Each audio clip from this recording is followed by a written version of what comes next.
À mon 79e anniversaire, ma petite fille m'a murmuré. Tu sais que tu ne viendras pas au prochain, n'est-ce pas? Je suis restée silencieuse. La fête était presque terminée lorsqu'elle a prononcé ces mots, assez bas pour que personne d'autre ne les entende, assez cruels pour que je ne les oublie jamais. C'était pendant la découpe du gâteau. Tout le monde s'était rassemblé autour, chantant faux, avec des sourires chaleureux et des appareils photos sur les téléphones. J'étais assise au bout de la longue table, une couronne en papier légèrement inclinée sur la tête, une de ces traditions idiotes que les enfants tenaient à perpétuer chaque année.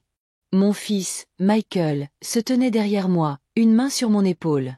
Lily, mon unique petite fille, s'est penchée pour m'aider à couper le gâteau. C'est à ce moment-là qu'elle a murmuré ces mots. Ses lèvres ont à peine bougé. Son haleine sentait légèrement le vin doux et le glaçage à la vanille. Tu sais que tu ne viendras pas au prochain, n'est-ce pas? Je clignai lentement des yeux, le couteau flottant dans les airs. Le glaçage scintillait sous les plafonniers, les bougies vacillaient encore, même si tout le monde avait fini de chanter. Je ne répondis pas. Je ne pouvais pas. Mon cœur sembla faire une pause, pris entre l'incrédulité et la douleur de la reconnaissance. Elle se redressa vivement, souriant à l'objectif. Le flash se déclencha. Tout le monde applaudit. Et d'un coup, le moment fut terminé pour elle, du moins. Pour moi, c'était le début d'autre chose. La table reprit le ton, projet de Noël, politique, quelqu'un demandant si le gâteau était sans gluten. J'étais assis là, les mains légèrement tremblantes, les yeux fixés sur la part que je venais de couper. Mon nom était gravé dessus en lettres bleues tremblantes. Joyeux 79e anniversaire, grand-mère Éléanore. J'ai pris ma fourchette et j'ai pris une bouchée pour ne pas pleurer. Avant de continuer, commentez d'où vous regardez et abonnez-vous. On adore voir le chemin parcouru par ces histoires. On dit qu'avec l'âge, la peau s'affine. C'est vrai à plus d'un titre. Les mots blessent plus profondément. Les regards s'attardent. Et le silence semble plus pesant. J'ai regardé Lily rire avec ses amis de l'autre côté de la pièce, ses cheveux lisses ramenés derrière une oreille, son téléphone à la main, tandis qu'elle enregistrait des clips pour quelque chose, je n'ai jamais vraiment compris quoi. Elle était belle. Brillante. Et, apparemment, capable d'une cruauté que je n'avais pas vue venir. Une partie de moi voulait croire qu'elle ne le pensait pas. Que c'était juste une blague. Qu'elle ignorait peut-être l'effet que ces mots auraient. Mais une autre partie de moi, la plus âgée, la plus calme, savait mieux que ça. Michael et sa femme, Janice, avaient loué la salle de réception du centre communautaire pour la soirée. Des ballons étaient accrochés au plafond, légèrement affaissés. Un diaporama tournait en boucle dans un coin. De vieilles photos de Robert et moi, des enfants qui grandissaient, des anniversaires, des vacances, des fêtes. Des moments qui semblaient autrefois éternels. Ils avaient écrit un petit toast pour moi plus tôt dans la soirée. Michael l'avait lu sur son téléphone. Des mots comme « pilier »,« sacrifice » et « nous ne serions pas là sans toi ».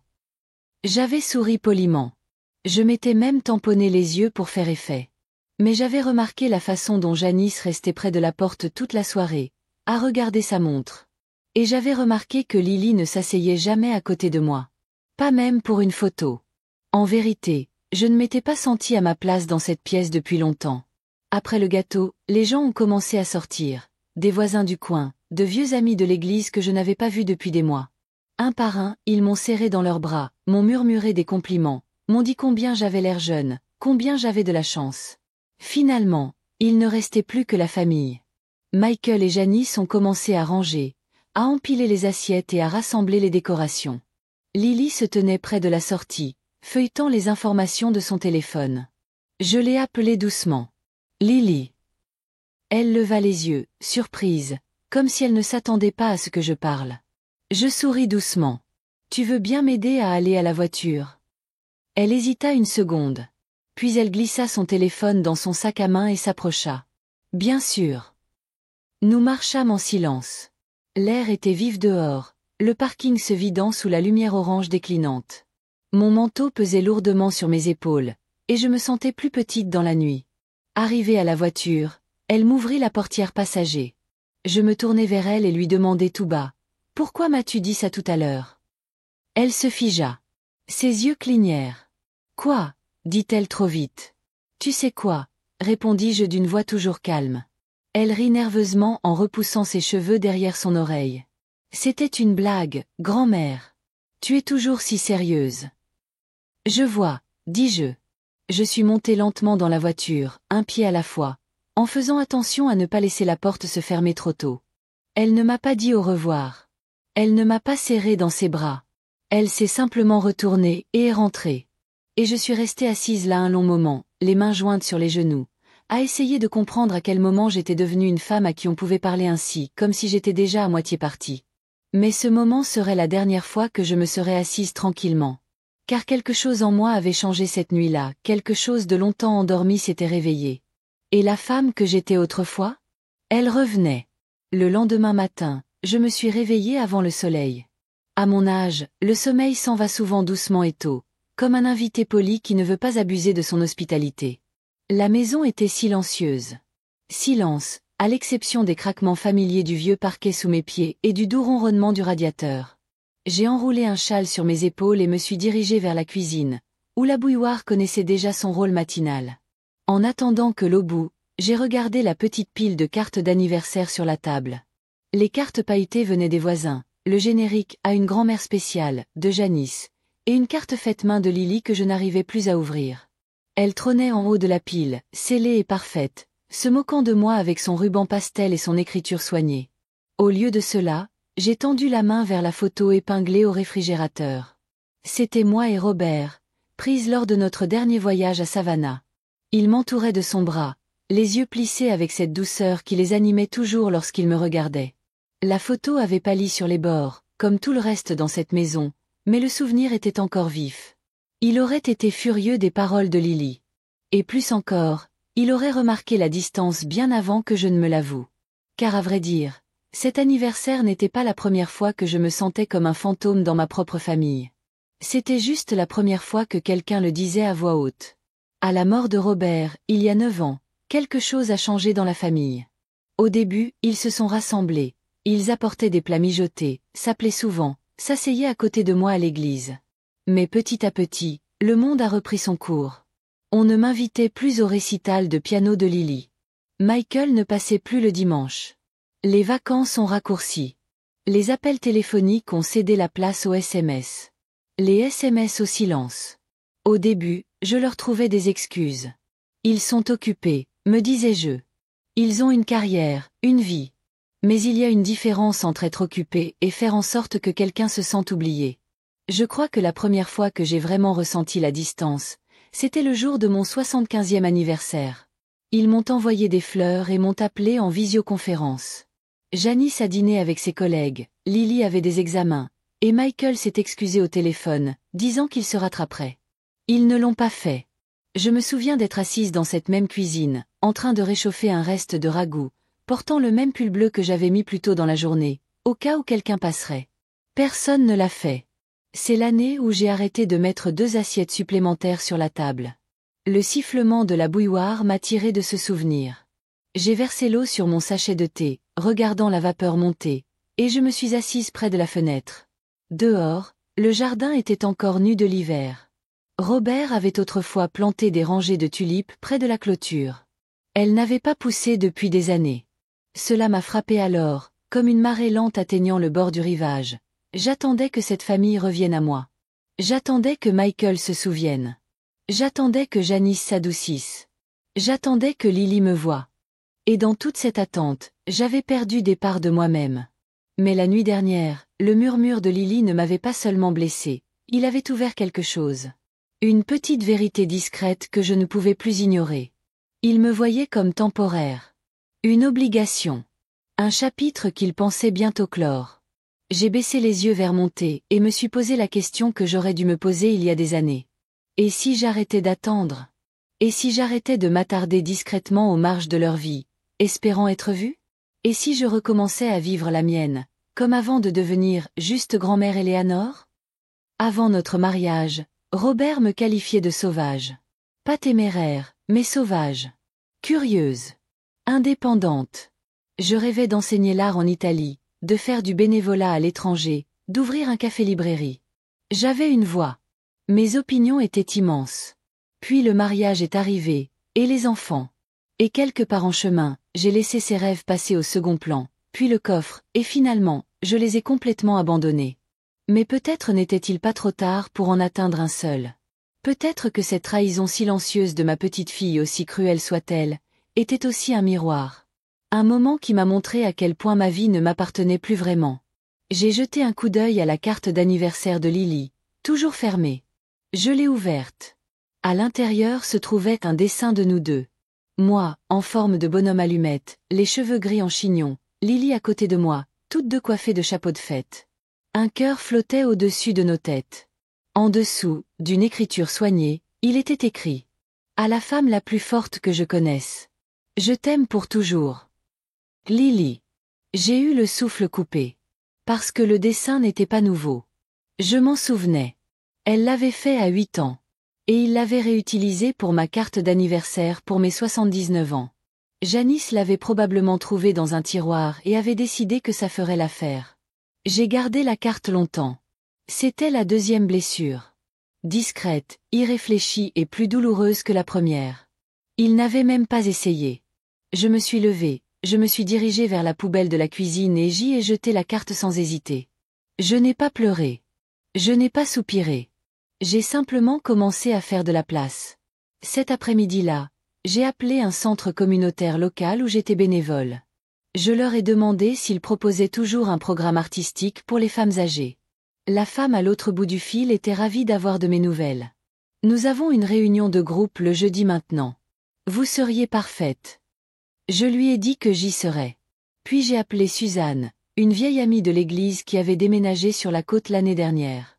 Nous ne nous étions pas parlé depuis une éternité.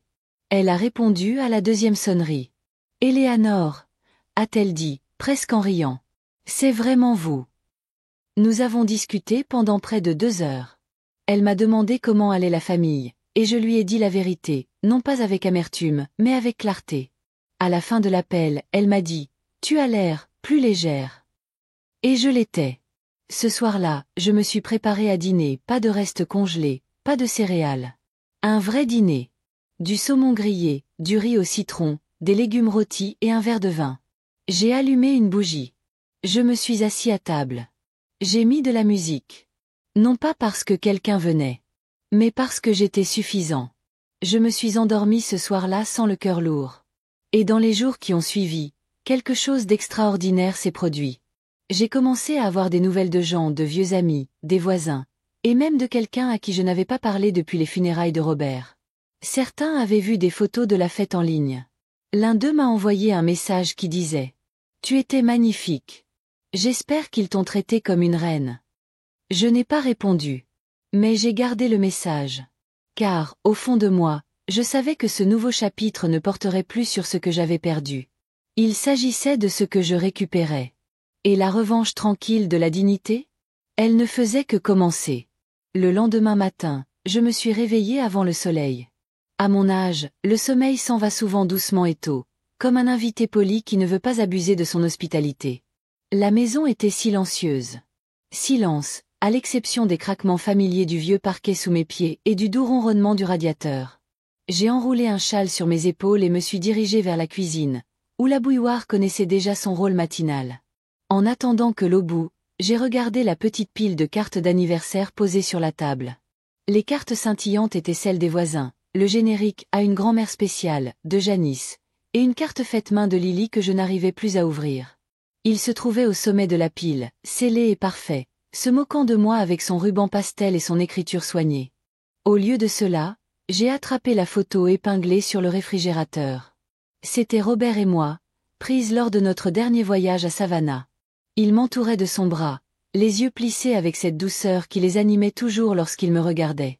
La photo s'était estompée sur les bords, comme tout le reste dans cette maison, mais le souvenir était encore vif. Il aurait été furieux des paroles de Lily. Et plus encore, il aurait remarqué la distance bien avant que je ne me l'avoue. Car à vrai dire, cet anniversaire n'était pas la première fois que je me sentais comme un fantôme dans ma propre famille. C'était juste la première fois que quelqu'un le disait à voix haute. À la mort de Robert, il y a 9 ans, quelque chose a changé dans la famille. Au début, ils se sont rassemblés. Ils apportaient des ragoûts, s'appelaient souvent, s'asseyaient à côté de moi à l'église. Mais lentement, progressivement, le monde a repris son cours. Je n'étais plus invitée au récital de piano de Lily. Michael a cessé de passer le dimanche. Les vacances sont raccourcies. Les appels téléphoniques se sont transformés en SMS. Les textos se sont transformés en silence. Au début, je leur ai trouvé des excuses. Ils sont occupés, me disais-je. Ils ont une carrière, une vie. Mais il y a une différence entre être occupé et donner l'impression d'être oublié. Je crois que la première fois que j'ai vraiment ressenti la distance, c'était le jour de mon 75e anniversaire. Ils m'ont envoyé des fleurs et m'ont appelé en visioconférence. Janice a dîné avec ses collègues, Lily avait des examens, et Michael s'est excusé au téléphone, disant qu'il se rattraperait. Ils ne l'ont pas fait. Je me souviens d'être assise dans cette même cuisine, en train de réchauffer un reste de ragoût, portant le même pull bleu que plus tôt dans la journée, au cas où quelqu'un passerait. Personne n'est venu. C'est l'année où j'ai arrêté de mettre 2 assiettes supplémentaires sur la table. La bouilloire a sifflé doucement, me tirant de ce souvenir. J'ai versé l'eau sur mon sachet de thé, regardant la vapeur monter, et je me suis assise près de la fenêtre. Le jardin était encore nu de l'hiver. Robert avait autrefois planté des rangées de tulipes près de la clôture. Elles n'avaient pas poussé depuis des années. Cela m'a frappé alors, comme une lente marée atteignant le bord du rivage. J'attendais que cette famille revienne à moi. J'attendais que Michael se souvienne. J'attendais que Janice s'adoucisse. J'attendais que Lily me voie. Et dans toute cette attente, j'avais perdu des parties de moi-même. Mais la nuit dernière, le murmure de Lily n'avait pas seulement fait mal, il avait ouvert quelque chose. Une petite vérité silencieuse que je ne pouvais plus ignorer. Il me voyait comme temporaire. Une obligation. Un chapitre qu'il pensait bientôt clore. J'ai regardé monter et me suis posé la question que j'aurais dû me poser il y a des années. Et si j'arrêtais d'attendre ? Et si j'arrêtais de m'attarder discrètement aux confins de leur vie, espérant être vue ? Et si je recommençais à vivre la mienne, comme je le faisais avant de devenir juste grand-mère Éléanore ? Avant notre mariage, Robert me qualifiait de sauvage.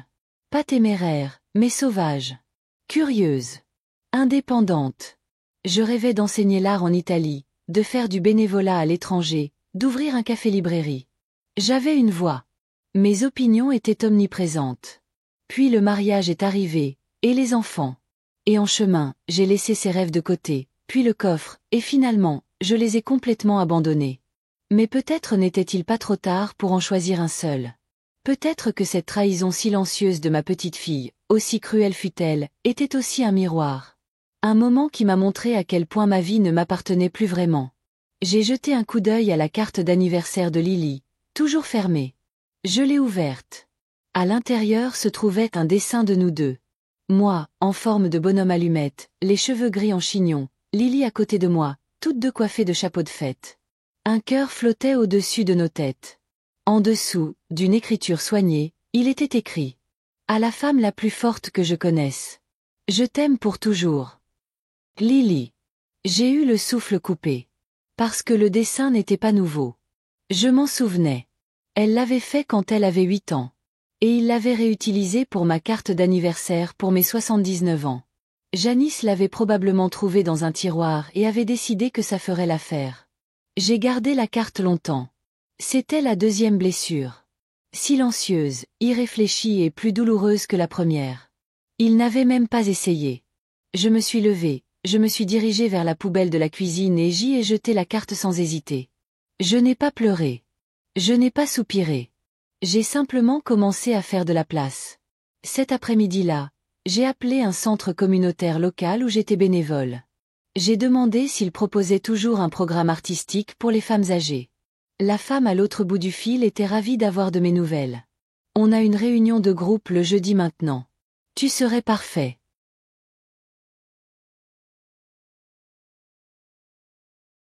Je lui ai dit que je serais là. Puis j'ai appelé Suzanne, ma vieille amie de paroisse qui avait déménagé sur la côte l'année dernière. Nous ne nous étions pas parlé depuis une éternité. Elle a répondu à la deuxième sonnerie. « Éléanore » a-t-elle demandé, presque en riant. « C'est vraiment toi. » Nous avons discuté pendant près de 2 heures. Elle m'a demandé comment ça allait avec la famille, et je lui ai dit la vérité, non pas avec amertume, mais avec clarté. À la fin de l'appel, elle a dit « Tu as l'air plus légère. » Et je l'étais. Ce soir-là, je me suis préparée à dîner, pas de restes congelés, pas de céréales. Un vrai dîner. Du saumon grillé, du riz au citron, des légumes rôtis et un verre de vin. J'ai allumé une bougie. Je me suis assise à table. J'ai mis de la musique. Non pas parce que quelqu'un venait, mais parce que j'étais suffisante. Je me suis endormie ce soir-là sans le cœur lourd.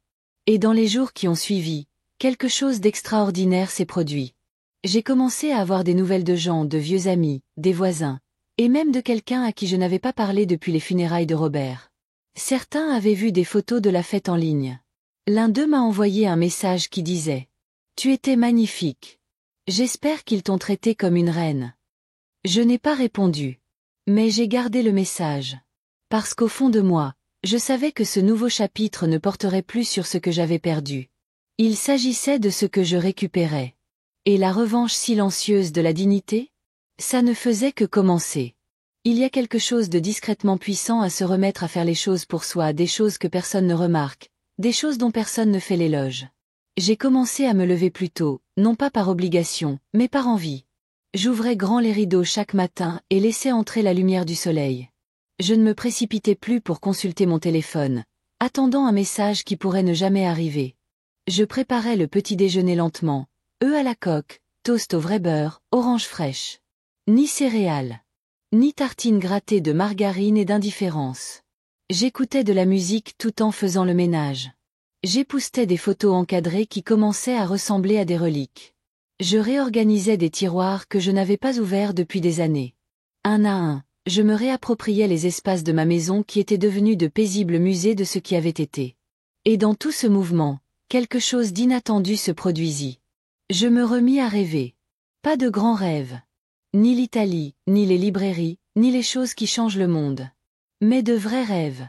Comme l'idée de créer un cours d'art pour les femmes de mon âge qui avaient oublié qu'elles pouvaient encore créer. Ou de voyager seule à Savannah, une fois de plus, pour m'asseoir au bord de la mer et me souvenir de qui j'étais avant de devenir grand-mère Éléanore. Non pas pour le pleurer, mais pour lui rendre hommage. L'exposition d'art au centre communautaire arriva rapidement. C'était un petit événement, avec seulement quelques dizaines de participants, principalement des membres de ma famille et des voisins curieux. La pièce sentait la limonade et l'huile de lin, le rire et la fierté flottaient doucement dans l'air. Mon tableau était exposé sur le mur du fond. Il n'était pas parfait. Les lignes étaient parfois approximatives. Les couleurs déteignaient d'une manière imprévue. Mais devant lui, je n'ai ressenti aucune gêne. Je me sentais propriétaire. Je l'avais intitulé « Devenir ». Parce que c'est ce que je faisais. En devenir. En évolution. Toujours là. Alors que j'étais là, j'ai senti quelqu'un marcher à côté de moi. Je me suis retournée. Lily. Elle était vêtue simplement, sans paillettes ni vêtements de créateur, juste un jean et un pull bleu marine. Son maquillage était léger. Son téléphone était rangé dans son sac. « Je ne pensais pas que tu viendrais », ai-je dit doucement. Elle a regardé le tableau. Il le fallait. J'ai attendu. Je lui ai donné sa chambre. J'ai beaucoup repensé à cette nuit-là, dit-elle. Ton anniversaire. Ce que j'ai dit. J'ai hoché la tête, laissant le silence m'éclairer. Je crois qu'une partie de moi avait peur, avoua-t-elle. De te perdre. De grandir. Du changement. Alors j'ai plaisanté. Parce que c'est plus facile que de ressentir des choses. Des larmes lui montèrent aux yeux, mais elle ne les essuya pas. Tu ne méritais pas ça, grand-mère. Et tu ne méritais pas non plus mon éloignement. Je lui ai pris la main, chaude et tremblante. Merci, Lily. Elle a expiré. Ton tableau. Il est magnifique. Fort. Il est inachevé. Ai-je répondu. Exprès. Elle a cligné des yeux. Pourquoi? Parce que moi aussi. Elle m'a regardé, vraiment regardé, pour la première fois depuis longtemps. On peut recommencer. J'ai souri. On peut recommencer. Toujours. Une semaine plus tard, je recevais une invitation. Une vraie. Pas un SMS groupé. Pas un message transféré. Une enveloppe, adressée à la main par Lily. Chère grand-mère. Je prévois un petit dîner. Juste toi et moi. Je cuisinerai. Pas de couronne en papier. Pas d'appareil photo. Juste une conversation. Je veux te revoir. Amitié, Lily. J'ai gardé le mot sur mes genoux un long moment, submergé par sa simplicité. Un dîner. Un vrai. Avec un espace pour l'honnêteté et la guérison. Ce n'était pas tout. Cela n'effaçait pas les années de silence. Les visites manquées. Les sourires superficiels. Mais c'était déjà quelque chose. Quelques soirs plus tard, chez Lily, nous nous sommes assis à une petite table éclairée par une seule bougie. Elle avait préparé des pâtes maison, trop cuites et pas assez salées, mais c'était le repas le plus sincère que j'avais pris depuis des années. Nous avons parlé. De Robert.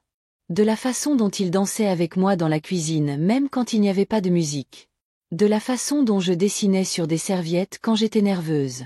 Comment j'ai arrêté de peindre à la naissance de Lily, car je me disais que c'était ce que faisaient les bonnes grand-mères, tout donner sans rien attendre en retour. Nous avons pleuré. Nous avons ri. Et au bout de la nuit, alors que j'enfilais mon manteau, elle m'a serré dans ses bras plus longtemps qu'elle ne l'avait fait depuis des années. « Je t'aime », a-t-elle murmuré. « Je sais », ai-je répondu. Je n'ai jamais arrêté. En rentrant ce soir-là, j'ai ouvert les fenêtres et laissé entrer l'air de la nuit. C'était doux, comme une berceuse. J'ai repensé à l'Éléanore que j'étais. À l'Éléanore que j'étais devenue. Et à celle que je redevenais peu à peu. Ce n'était pas une histoire de vengeance. Ni d'amertume. Ni même de trahison. C'était une histoire de réveil. Doucement. Doucement. Fermement. Parce que parfois, l'acte le plus puissant n'est pas de s'éloigner. Mais de revenir à soi-même. Quelques semaines passèrent. Le printemps s'installa définitivement et la ville se débarrassa des dernières traces de la grisaille hivernale. Mes jonquilles fleurirent. Pas toutes, mais suffisamment. Celles qui fleurirent se dressèrent fièrement, jaunes comme de petites déclarations de joie. La vie, elle aussi, s'épanouissait tranquillement. Mes journées commencèrent avec un but. Pas un but grandiose, juste assez. Peindre une fois par semaine. Déjeuner avec Madeleine et Judith. Une promenade dans le parc où Robert nourrissait les oiseaux. Pour la première fois depuis des années, je n'avais plus l'impression d'attendre que quelqu'un se souvienne de moi. Parce que je m'étais souvenu de moi-même. Et pourtant, alors même que les jours s'adoucissaient, une nouvelle douleur se forma discrètement sous la surface. Michael n'avait pas appelé depuis la dernière conversation. Aucune suite. Aucune excuse. Aucune question. Je n'étais pas en colère, juste tendre. Parce que je commençais enfin à accepter que la version de la famille à laquelle je m'accrochais autrefois pourrait ne pas revenir. Et j'apprenais à lâcher prise. Doucement. Sans amertume. Sans drame. Mais la seconde trahison est arrivée, non pas avec des mots, mais avec le silence. Cela s'est produit un mardi après-midi.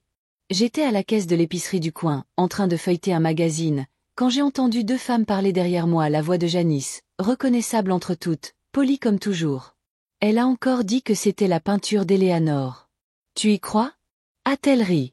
L'autre femme, une de ses collègues, j'imagine, a répondu par un petit rire. C'est mignon. Non, a répondu Janice sans même essayer de baisser la voix. C'est triste. Elle essaie de se réinventer à 79 ans. Comme si elle allait être une sorte de retardataire. Elles ont ri de nouveau. Il m'a fallu un moment pour réaliser que mes mains tremblaient. Mes courses avaient déjà été scannées. J'ai payé, remercié le caissier et je suis sortie sans me retourner. Je suis restée assise dans la voiture pendant près de 10 minutes. Je n'ai pas pleuré. Juste stupéfaite. Non pas parce que Janice l'avait dit non. J'avais toujours su que son opinion sur moi se cachait derrière des sourires polis. Mais parce que Michael ne l'avait pas arrêté. Il était là. Je l'ai aperçu marcher vers le parking avec Janice juste après mon départ. Il m'a vu. Il a baissé les yeux.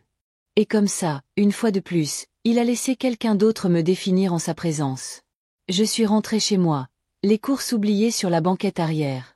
Le monde s'est estompé à travers les vitres, la lumière du soleil traversant les arbres, les contours de ma maison apparaissant plus tôt que prévu. À l'intérieur, je me suis assise à la table de la cuisine et j'ai regardé l'horloge. Il était 15h17. C'est à ce moment-là que j'ai pris ma décision. Je ne lutterai pas pour trouver ma place là où on ne me verrait pas. Plus maintenant. Ce soir-là, j'ai écrit une lettre. Sans colère. Sans dramatisation. Juste clair. Michael. J'ai entendu ce que Janice a dit. J'étais deux personnes derrière toi au magasin. Ce n'est pas une question d'art. Ni de course. Ni même de respect. C'est une question de vérité. Et la vérité, c'est que tu as passé des années à me rapetisser pour qu'elle se sente grande. Et je l'ai permis. Je l'ai excusée. J'ai essayé d'être gracieuse. Mais je ne peux plus faire ça. Je t'aime. Je t'aimerai toujours. Mais je ne peux plus m'enflammer pour te garder bien au chaud. Si jamais tu souhaites une relation fondée sur l'honnêteté, une relation qui ne soit pas filtrée par le jugement de Janice ou ton silence, je suis ouvert à cela. Mais en attendant, j'ai besoin d'espace. De vivre pleinement. De redevenir ta mère. Éléanore. J'ai plié la lettre, je l'ai mise dans une enveloppe et je suis allée à la boîte aux lettres avant même de me remettre en question. C'était la chose la plus puissante que j'avais faite depuis des années. Le lendemain, j'ai raconté à Madeleine ce qui s'était passé. Elle n'a pas halté et n'a pas eu pitié de moi. Elle a hoché la tête lentement et a dit « Bien. Il est temps. » Je l'ai regardée, surprise. « Tu n'es pas choquée ?»« Non. » a-t-elle dit en sirotant son thé. « Tu as rapetissé trop longtemps. Il est temps que tu redeviennes toi-même. » Ce week-end-là, Lily m'a invité à dîner. Elle a fait de la soupe cette fois-ci, bien meilleure que la dernière fois. Elle n'a pas demandé de nouvelles de Michael, et je n'ai rien proposé. Mais à mi-chemin, elle a levé les yeux et a dit « Tu as l'air plus légère. » J'ai lâché prise, ai-je simplement dit. Elle a souri. « Tu as l'air de quelqu'un qui a lâché prise. » Nous nous sommes ensuite assis dans le salon, sa tête posée délicatement sur mon épaule, une douce musique provenant d'un tourne-disque trouvé dans une friperie. J'ai pensé à écrire à nouveau, a-t-elle dit. Ah bon? J'adorais ça. Mais j'ai abandonné.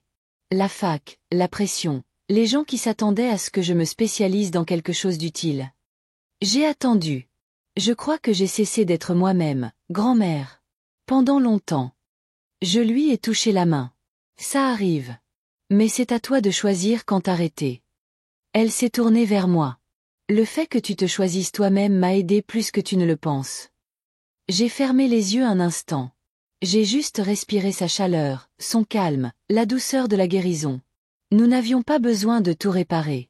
Nous devions juste arrêter de faire comme si de rien n'était.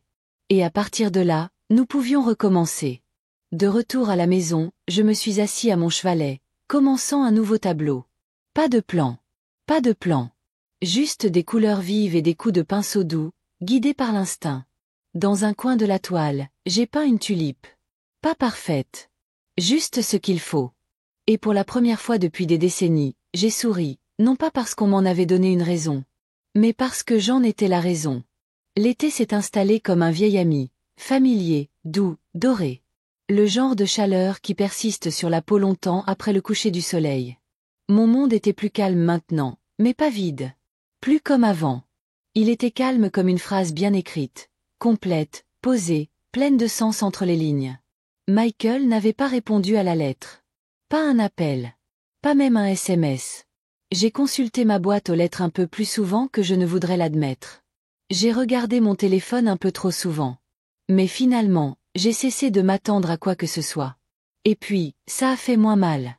Il existe une étrange forme de deuil qui survient non pas lorsque quelqu'un meurt, mais lorsqu'il s'éteint, lorsque son silence remplace sa présence. Mais la différence maintenant? Je ne laisse plus ce silence écrire l'histoire de ma valeur.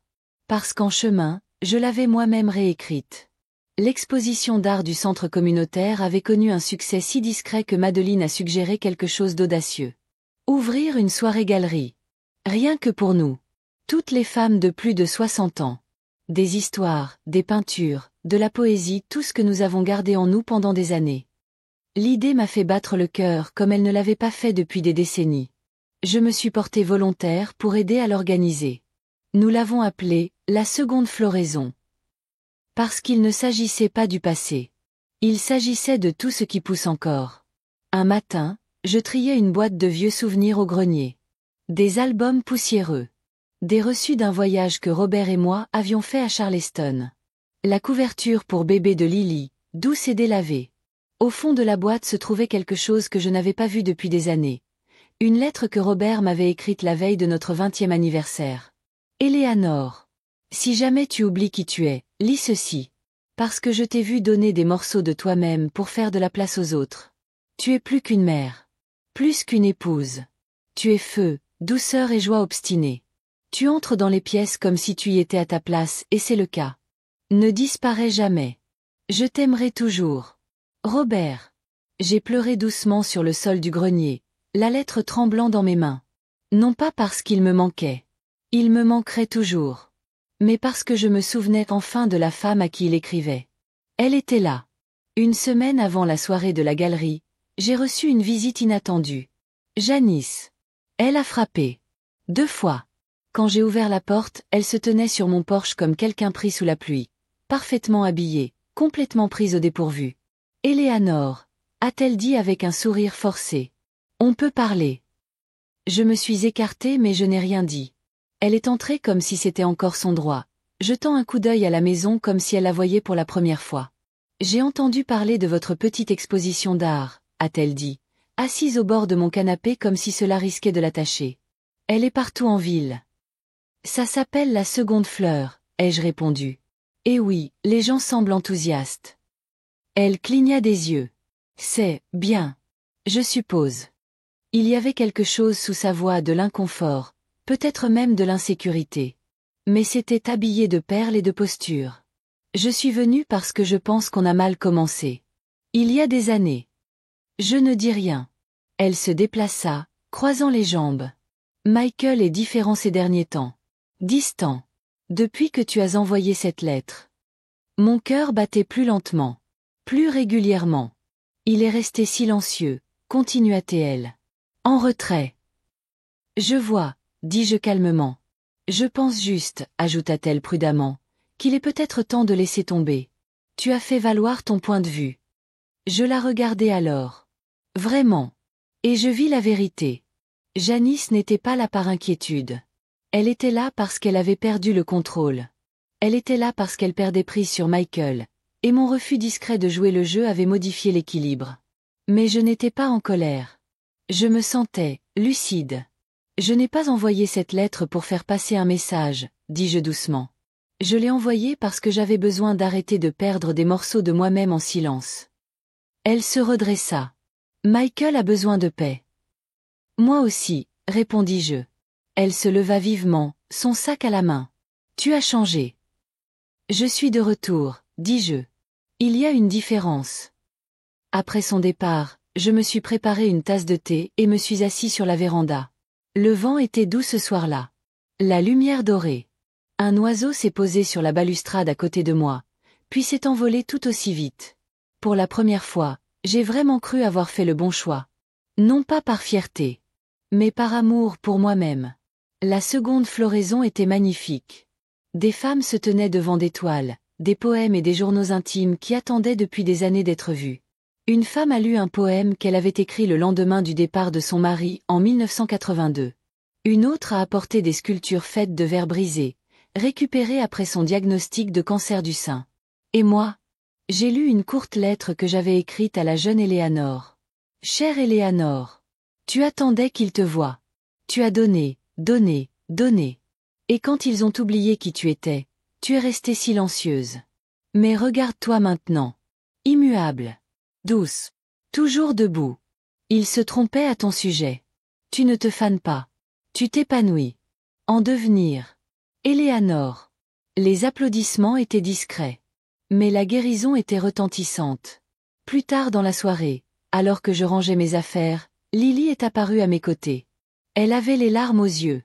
J'aimerais avoir un enregistrement de cette lettre, murmura-t-elle.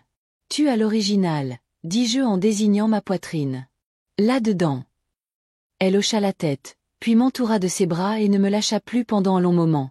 Quand elle se retira enfin, elle sourit à travers ses larmes. Tu es la personne la plus courageuse que je connaisse. Je ne déviais pas. Je ne dis pas « Oh non, pas moi ». J'ai dit « Merci ». Parce que je l'étais. Je le suis. J'étais assise sur la véranda le lendemain matin quand le téléphone a sonné. Le vent commençait à peine à agiter les arbres, à faire bruisser les feuilles fraîches de l'été. J'étais en train de relire la lettre d'anniversaire de Robert. Encore une fois. D'une certaine manière, elle avait plus de sens maintenant qu'à l'époque où il l'avait écrite, car maintenant, j'avais assez vécu pour en comprendre chaque ligne. Je laissai le téléphone sonner 2 fois avant de répondre. Allô? Un silence. Puis la voix de Michael. Maman. Juste ça. Doux. Nu. Je refermai la lettre sur mes genoux. Oui. Il y eut un silence, mais pas celui qui demande la permission. C'était celui qui retient quelque chose de lourd, quelque chose qui ne sait pas vraiment comment atterrir. J'ai bien reçu ta lettre, dit-il finalement. Je sais. Je l'ai lue une douzaine de fois. Je ne disais toujours rien. J'avais appris que le silence, bien utilisé, a du poids. Je suis désolé, continua-t-il d'une voix éraillée. J'ai été un lâche. Je fermai les yeux. Pas de colère. Ni même de tristesse. Mais de soulagement. Il continua. Tu as toujours été là. Tu as tout donné. Et j'ai laissé Janice te rabaisser. Je me suis laissé rabaisser. Tu n'as pas arrêté, dis-je doucement. Je sais, murmura-t-il. Et je ne m'attends pas à un pardon du jour au lendemain. Mais je demande une chance. J'expirai lentement, laissant les mots se poser. À quoi ça ressemble, Michael? Demandai-je. Je veux passer, dit-il. Juste moi. Juste pour parler. Pas de Janice. Pas de défense. J'hésitais. Non pas que je ne voulais pas le voir. Mais parce que cette fois, j'avais besoin d'être sûre qu'il était prêt à me rencontrer telle que je suis maintenant, pas celle que j'étais assise tranquillement chez lui, attendant qu'on me reconnaisse. D'accord, dis-je. Demain à 14 heures. Il arriva en avance. Cela seul faillit me déstabiliser. Je le regardai remonter le chemin, les épaules légèrement voûtées, un bouquet de fleurs sauvages à la main. Ni roses, ni lys. Des fleurs sauvages. Indisciplinées. Brutes. Vraies. Il se tenait sur le porche, redevenu un enfant. J'ouvris la porte et le laissai entrer. Nous ne nous serrâmes pas dans les bras. Pas tout de suite. Il entra dans le salon et regarda autour de lui comme s'il ne l'avait pas vu depuis des années. Ses yeux se posèrent sur la toile sur laquelle je travaillais. Une peinture à moitié terminée représentant un rivage, de douces vagues dans une lumière dorée. « C'est à toi ?» demanda-t-il. J'acquiesçai. Je l'ai commencé la semaine dernière. C'est magnifique. C'est sincère, dis-je. Nous nous installâmes à table. Pas de café, pas de distraction, juste l'espace entre nous et les années à traverser. Il parla le premier. Je suis en colère depuis longtemps, dit-il. Pas contre toi. Contre moi-même. Contre papa. Contre la façon dont la vie a avancé sans attendre que je la rattrape. J'ai hoché la tête. J'ai vu comment Janice comblait les vides, a-t-il poursuivi. Elle prenait les décisions. Elle donnait le ton. Et je la laissais faire, parce que c'était plus facile que d'admettre à quel point j'avais dévié. Sa voix s'est adoucie. Je ne reconnais même pas l'homme que je suis devenu en sa présence. Tu n'as pas besoin de me l'expliquer, ai-je dit. Il a baissé les yeux. Je sais. Je m'explique. Je l'ai observé. Mon fils. Un homme adulte, démêlant des décennies de poids inexprimé. Et j'ai réalisé que je n'étais plus en colère. Je n'attendais pas des excuses pour me libérer, je m'étais déjà libérée. Mais ce qu'il offrait n'était pas seulement du regret. C'était une transformation. Je veux te connaître à nouveau, a-t-il dit. Pas la version que j'imaginais. La femme qui m'a élevée. La femme que je n'ai visiblement jamais vraiment vue. Les larmes coulèrent sur mes joues avant que je puisse les retenir. Et cette fois, il tendit la main par-dessus la table et me prit la main. Cela faisait des années. Peut-être des décennies.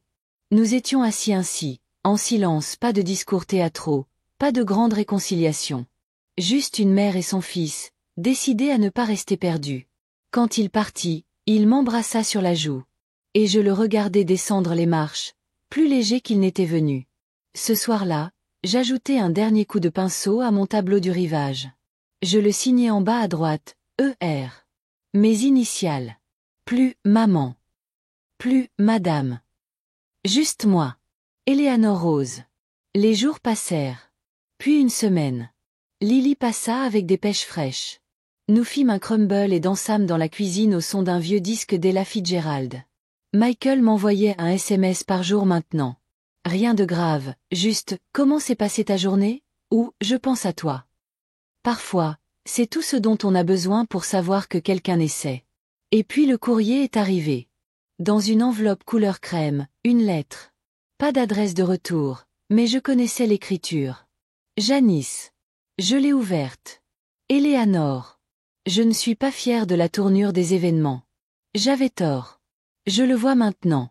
Et je sais que les mots ne peuvent pas tout effacer, mais je suis désolée. J'étais intimidée par ta présence dans la vie de Michael. J'avais peur de ne jamais être à la hauteur de ta force tranquille. J'ai masqué cette peur par des critiques. Ce n'était pas juste. Je te souhaite bonne chance. Vraiment. Janice. J'ai plié la lettre et l'ai rangée dans un tiroir. Pas par mesquinerie. Par souci de paix. Parce que la fin n'est pas toujours bruyante. Parfois, c'est un murmure qui dit « Tu ne me dois plus rien ».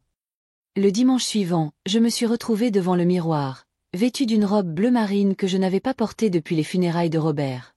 Mais cette fois, je ne le portais pas en signe de deuil. Je l'ai porté à l'inauguration de la dernière exposition de The Second Bloom, où mon tableau du littoral était désormais accroché au mur central. Michael est arrivé. Lily m'a tenu la main. Les gens ont applaudi. Mais surtout, je me tenais fièrement au milieu d'une vie que j'avais reconstruite. Pas comme une invitée. Pas comme un fardeau. Mais comme la femme qui s'est choisie. Je me tenais sous mon tableau tandis que les gens passaient, certains s'arrêtant pour regarder, d'autres adressant de discrets sourires.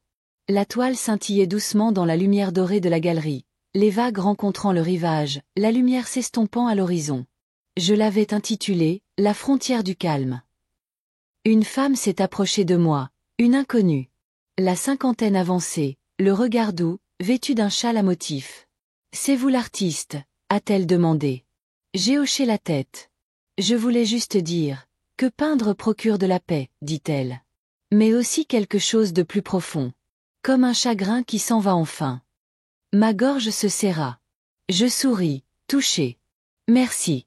C'est exactement ça. Elle porta une main à son cœur. Ça m'a fait pleurer. Je ne savais pas quoi dire.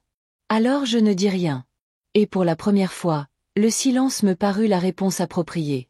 Michael arriva en retard. Il entra dans la galerie juste au moment où je me dirigeais vers la table des rafraîchissements. Je le vis avant lui, son regard scrutant la pièce, légèrement incertain, légèrement impressionné. Il tenait quelque chose emballé dans du papier craft. Quand il me vit, il sourit. Nerveusement, comme un garçon qui arrive dans la classe de sa mère le jour de la fête des parents. Il s'approcha en me tendant l'objet emballé. « J'ai fait quelque chose, dit-il. » Je clignai des yeux. « Et toi ?» Il rit. Il s'avère que je me souviens d'un peu de menuiserie. J'ai suivi un cours en ville. Je l'ai déballé avec précaution. À l'intérieur se trouvait un cadre sculpté à la main. En noyer, poli et chaleureux. Des lignes épurées, mais des bords adoucis. Simple. Franc. Pour ton prochain tableau, dit-il. Je passai ma main le long du bord lisse, le grain du bois. C'est magnifique. Je voulais faire quelque chose pour toi, dit-il. Tu as tant fait pour nous tous. Je le regardai. Vraiment. L'homme qui se tenait devant moi n'était plus le même Michael qui avait autrefois laissé Janice parler pour lui. Ce n'était plus l'homme qui regardait en bas dans les parkings et se laissait protéger par le silence. Il avait grandi. Pas parfaitement. Mais sincèrement. Merci, dis-je. Nous avons traversé la galerie ensemble. De temps en temps, il me demandait, « C'est toi qui as fait celui-là ?» Et je souriais et disais non. Et parfois, il se tenait simplement à côté de moi, silencieux, nous imprégnant tous les deux des couleurs, des histoires accrochées à chaque mur. Arrivé à mon tableau, il s'arrêta. La frontière du silence, lut-il à voix haute. Il se tourna vers moi. C'est à propos de papa. En partie, répondis-je. Et en partie de moi. Il hocha la tête. Je pense qu'il serait fier de toi. J'ai regardé le tableau. Il l'a toujours été. Même quand j'ai oublié comment être fier de moi. Une semaine plus tard, j'ai déjeuné avec Lily à l'ombre du vieux chêne dans la cour de son campus. Elle avait apporté des sandwichs emballés dans du papier et un carnet rempli de poèmes. Je les soumets à un concours, dit-elle en croquant dans un sandwich à la tomate. Je suis fière de toi. Elle me regarda et sourit. Je suis fière de toi. Et puis elle a dit quelque chose d'une douceur si douce que j'en ai presque eu le souffle coupé. J'espère devenir une femme comme toi un jour. J'ai fermé les yeux une seconde, retenant ma respiration. Tu ne sais pas ce que ça veut dire. Pas encore, pensais-je. Mais un jour, quand le monde essaiera de te faire taire, quand on t'appelle trop, trop peu ou simplement comme quelqu'un d'oubliable, alors tu te souviendras de ce moment. Et peut-être alors, cela signifiera tout.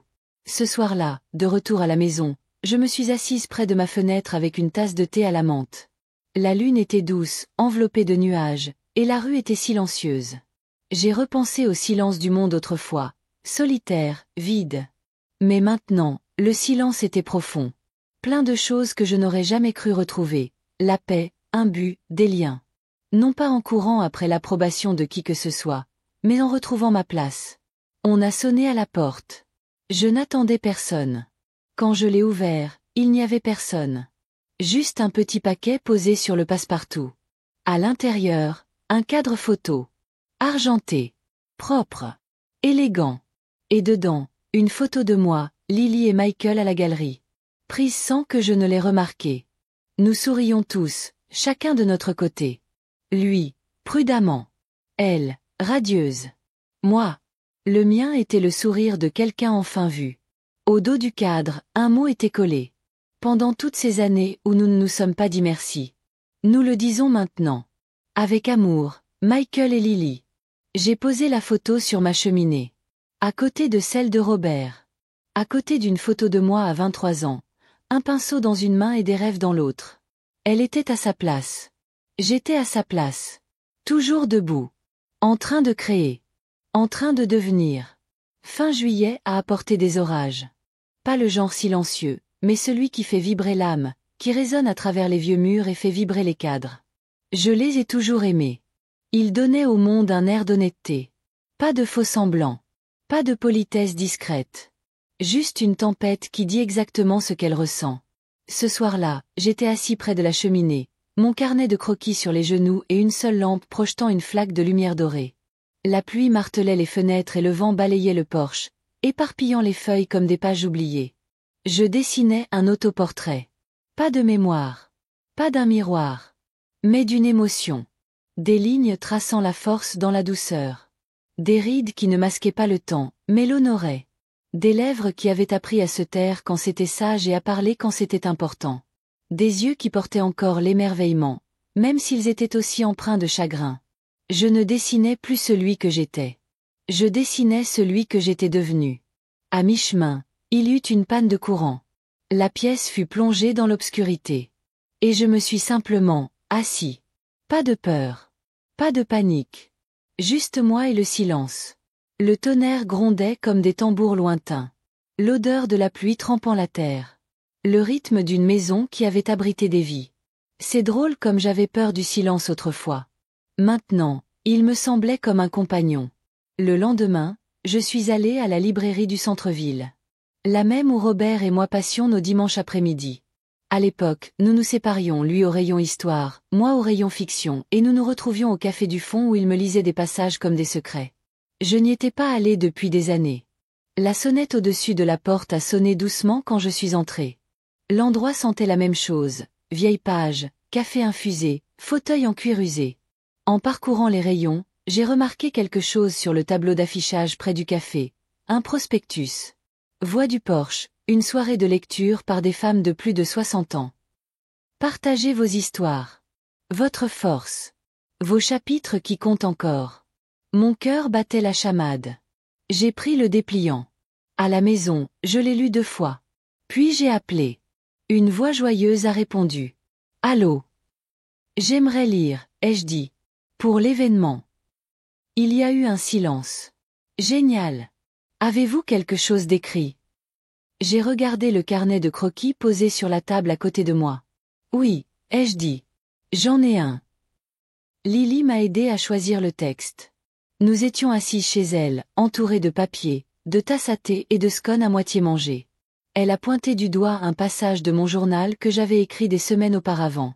Celui-ci, a-t-elle dit. C'est le cœur du texte. J'ai baissé les yeux sur la page. Elle n'avait rien de sophistiqué. Juste des mots que j'ai écrits tard un soir où je n'arrivais pas à dormir. Mais ils étaient à moi. Quand arriva le soir de la lecture, je remis la robe bleu marine. La même que celle de l'exposition. Et la montre de Robert, toujours en marche. Le café de la librairie était rempli de chaises et d'une lumière tamisée. Des femmes étaient rassemblées, beaucoup aux cheveux argentés et aux journaux ouverts. Leurs visages ressemblaient aux miens, buriné, sage, profondément vivant. Quand mon tour fut venu, je m'approchai du micro. La salle se tut. J'ai déplié le journal. Je pensais que le chagrin le plus fort était celui de quelqu'un qui claque une porte. Mais parfois, c'est le murmure d'un être cher qui dit « Tu ne seras pas à la prochaine ». Et tu restes silencieux, non pas parce que tu es d'accord, mais parce que tu es stupéfait que le monde puisse te considérer comme temporaire.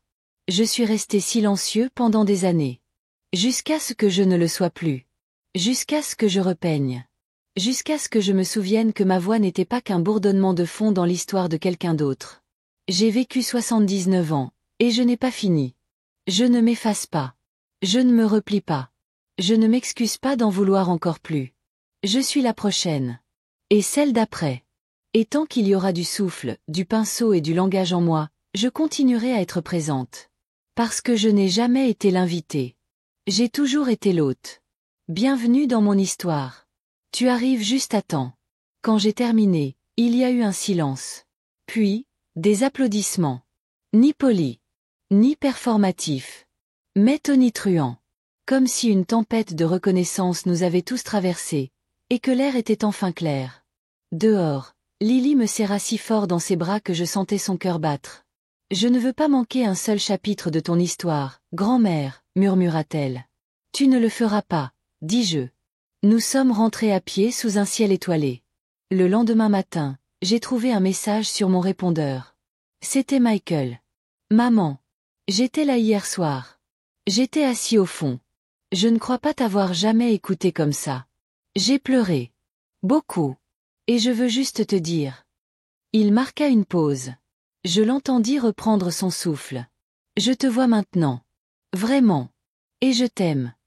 Je restais là, le message résonnant encore, le cœur rempli non pas de larmes, mais de clarté. Je n'avais pas besoin de validation. Mais de l'amour exprimé à voix haute? C'était quelque chose pour lequel je ne cesserai jamais d'être reconnaissante. Plus tard dans l'après-midi, je suis retournée sur le porche. Un carnet à la main. Une page blanche devant moi. Une brise souleva les rideaux. Le carillon éolien chanta doucement. Et j'ai commencé à écrire une nouvelle histoire. Pas sur qui j'avais été. Pas à propos de la personne qu'il pensait que je deviendrais. Mais à propos de la femme que j'ai choisi d'être. Toujours en fleurs. Toujours en train d'écrire. Toujours là. Le matin de mes 80 ans est arrivé tranquillement. Pas de ballon. Pas de salle louée. Pas de tentative de photos de groupe ni de gâteaux en feuilles achetés au supermarché.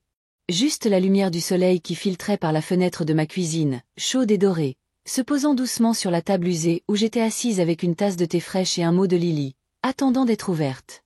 Je n'avais aucune attente. C'était la différence cette année. L'année dernière, j'avais souri malgré une célébration forcée. Assise à une table où je me sentais plus comme un souvenir que comme une invitée.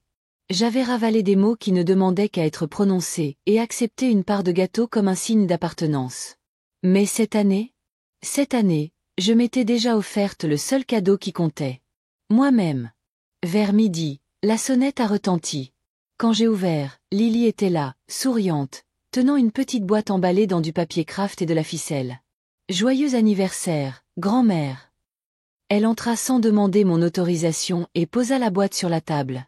Puis elle fouilla dans son sac et en sortit 2 tasses de café glacé, exactement comme je l'aimais, fort, avec une pointe de caramel. « Qu'est-ce que c'est » demandai-je en désignant la boîte d'un signe de tête. Elle sourit. « Quelque chose sur lequel je travaille depuis un moment. » Je dépliai le papier, lentement, avec précaution. À l'intérieur, un livre. Une couverture rigide. Lin crème. Mon nom sur la couverture. Les années où je me suis choisie par Eleanor Rose. Je clignai des yeux. Qu'est-ce que c'est? C'est toi, dit Lily. Tes lettres. Tes notes de journal. Tes poèmes. Ton article. Tout ce que tu as écrit l'année dernière. Tout ce que tu as dit à la galerie, la lecture, même les croquis. Je l'ai compilé. Je l'ai mis en page. J'ai ajouté des notes. Je l'ai publié. Tu quoi? Murmurai-je. Tu es une auteure publiée, grand-mère, dit-elle, les yeux vitreux. Et le premier exemplaire est à toi. Mes mains tremblaient légèrement en passant mes doigts sur la tranche.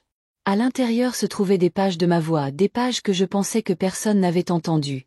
Mes mots, autrefois cachés dans des cahiers et des coins tranquilles, vivaient maintenant dans l'encre et le papier. Je la regardais, stupéfait. Elle s'assit en face de moi. Tu m'as aidé à retrouver ma voix. Tu m'as appris à ne pas disparaître. Je voulais offrir à la tienne un endroit où vivre pour toujours. Je me couvris la bouche d'une main, submergée par une émotion à laquelle je ne m'étais pas préparée. Je pensais être trop tard, dis-je. Tu étais pile à l'heure, répondit-elle. Ce soir-là, j'organisais mon propre dîner d'anniversaire. Quelques chaises dans le jardin. Des lanternes suspendues aux arbres.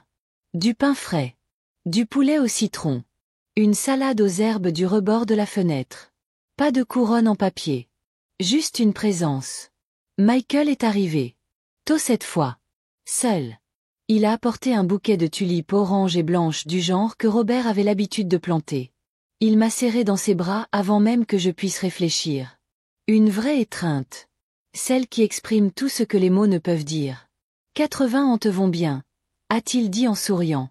C'est mieux que je ne l'espérais, ai-je répondu. Nous nous sommes assis autour de la table avec Lily, nous passant les plats, racontant des histoires. Pas de vieilles blessures, mais de nouveaux départs. À un moment donné, Michael a levé son verre. Pas bruyamment. Pas en fanfare. Juste assez. À la femme qui nous a appris que la floraison n'a pas de date de péremption. Mes yeux me piquaient. Mais je soutenais son regard. À apprendre à s'arroser. Nous avons trinqué. Après leur départ, j'ai marché seul dans le jardin, le clair de lune traçant mes pas. Je me suis arrêté devant le rosier que j'avais planté la semaine suivant les funérailles de Robert. Il y avait longtemps qu'il n'avait pas fleuri. Juste des épines et des hésitations. Mais ce soir, il n'y avait qu'une seule fleur. Épanouie. Audacieuse. Vive et sans complexe. Je me suis agenouillée et j'ai murmuré. Tu as pris ton temps, n'est-ce pas? Et le vent m'a répondu par un doux silence. Plus tard, je me suis glissée dans mon lit et j'ai ouvert le livre de Lily. Sur la page de dédicace, de sa main, il y avait une dernière note. Pour chaque femme à qui on a dit que son chapitre se terminait. Vous êtes l'auteur. Écrivez quelque chose de fou. Me voici donc, 80 ans, la plume à la main, le cœur encore grand ouvert. Ceux qui m'ont vu disparaître ne sont pas tous revenus me voir m'élever. Toutes les blessures n'ont pas laissé de cicatrices. Certaines sont devenues des jardins. Certaines sont devenues des livres. Certaines sont devenues des ponts que j'ai traversés pour me ramener à moi-même. On m'a murmuré un jour, tu ne seras pas à la prochaine. Mais me voici. À la prochaine. Et à celle d'après. Et à celle d'après. Sans attendre d'être invitée. Je suis l'animatrice. Merci d'avoir suivi mon histoire jusqu'au bout. Si elle vous a touché, aimez, commentez d'où vous la regardez et n'oubliez pas de vous abonner. Votre soutien permet à ces histoires de fleurir. À la prochaine.